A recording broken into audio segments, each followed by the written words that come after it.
আপনারা আমার ফোনটা নিয়ে গেলেন, আমি এখন কি করব? আপনি কি করবেন আপনি জানেন, আপনার ফোন ছিনতাই হয়েছে, আমরা ছিনতাইকারী। কিন্তু ভাইয়া আমার তো আজ পর্যন্ত চিন্তাই হয়ই নাই, তাই আমি জানি না যে এখন আমার কি করা উচিত।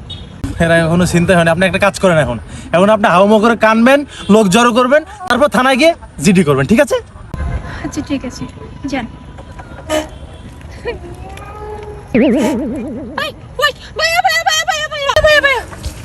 ভাইয়া আপনি যে বললেন পুলিশের কাছে গিয়ে আমি কি যে নালিশ করব না জিডি করব, কিভাবে করব? আমার কাছে তো কোনো ফোন নাই।